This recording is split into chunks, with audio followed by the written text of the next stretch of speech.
1983, I had sought and secured an independent dealership for Snap-on tools.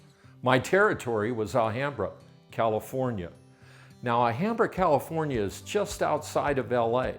A nice community, but a few parts of it can be a bit dodgy. I was wound up pretty tight. I had tool inventory that was on consignment. I had an $1,100 a month Snap-on van payment. I had to sell tools. In fact, I had to sell about $4,500 a week to make my business work. I had gone through all morning of one day and nobody was buying anything. I was so down and depressed, I was nearly in tears. I pulled into a parking lot. I took my head, put it in my hands, and I dropped everything into the steering wheel. Like I say, I was on the verge of tears, and that's when I heard that not-so-magic sound. My field manager, Warren, who made Oscar the Grouch look like some kind of UN liaison to kindness. No, he didn't. He was exactly the opposite. He was cantankerous. He was like a bull in a china shop. And he wore cowboy boots. And I could hear him click-clacking up the side of the van, and I thought, oh, this is the last thing I need today. I just want to sit here in my grief and misery and be left alone. Well, as Warren always did, he centered himself up on the Snap-on door, and he jumped with both feet, planting them on the metal step of the van, and all the tools shook. Oh, I thought, this is not what I need. He took a drag out of his cigarette, and without even looking, he flicked it over his shoulder.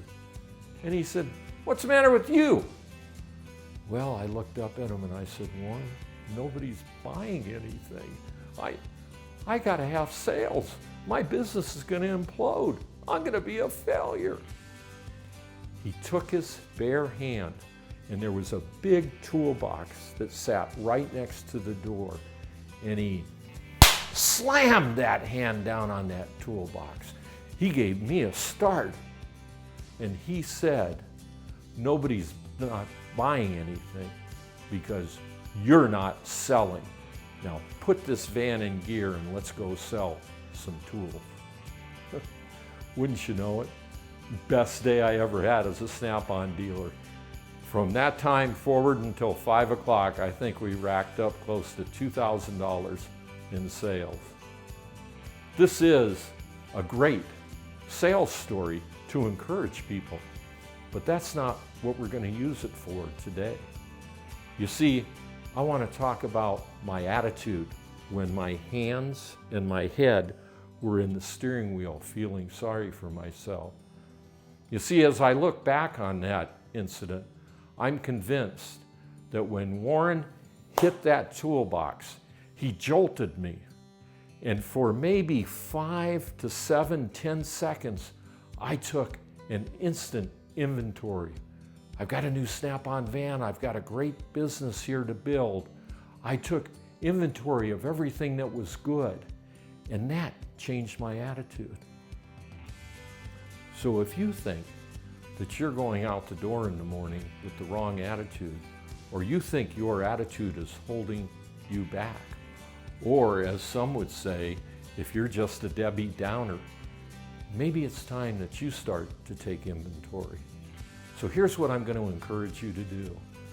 When you get up in the morning, before you jump out of bed or crawl out of bed, I want you to just sit on your bed for a moment and take 10, 15 seconds and say, "I'm thankful for," and you fill in the blanks.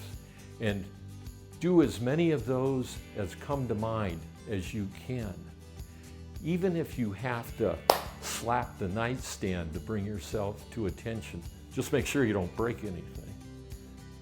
You do this, and you're going to start to go out the front door with a much better attitude, a better feeling about yourself, and it's going to make your day go a lot better. Adjust your attitude, take the inventory, and watch out for the great results you're going to get.